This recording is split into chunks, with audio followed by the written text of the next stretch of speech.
В раздевалке лыжников на стадионе Раисы Сметаниной безлюдно. Считанные недели остались до начала сезона. Важен каждый тренировочный день. Столбик термометра опустился ниже нуля, однако снега пока не наблюдается. Поэтому большинство спортсменов сборной территориально находятся в более заснеженных регионах. Подготовительный период близится к своему логическому завершению. Остался буквально последний штрих, последний этап. Это то время, когда мы должны полностью уже встать на лыжи. И сейчас на данный момент несколько групп из Республики Коми уже переместились к месту, в общем-то, реализации этого этапа.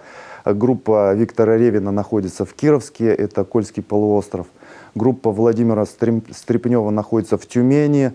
А у Ильи Порошкина и Ильи Семикова, которые представляют наш регион в сборной России, была возможность встать на лыжню в заснеженных горах Австрии. На своем YouTube-канале Нутрихин поделился кадрами тренировок. Так участники нашей сборной испытывают чувство снега. Сегодня погода, конечно, супер. Ветра нету, солнышко светит. Вот за этой горой, которая за мной, получается солнце, и сюда оно не попадает. И здесь тень, лыжня отличная. Прекрасное место для тренировок.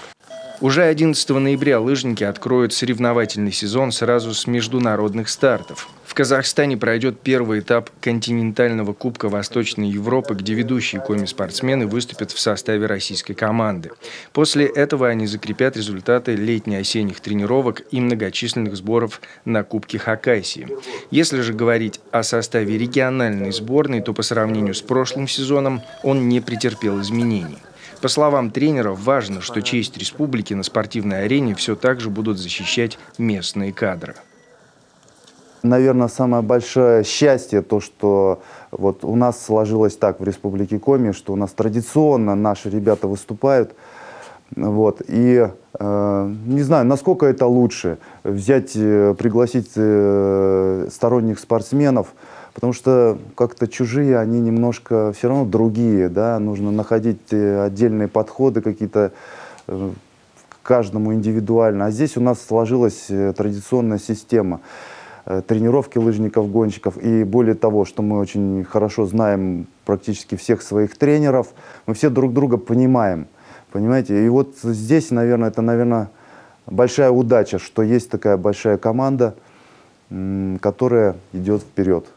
По словам главного тренера, настрой в команде боевой, и после летних каникул спортсмены в хорошей физической форме. Впрочем, лишь лыжня покажет, каким будет грядущий спортивный сезон для спортсменов из Коми.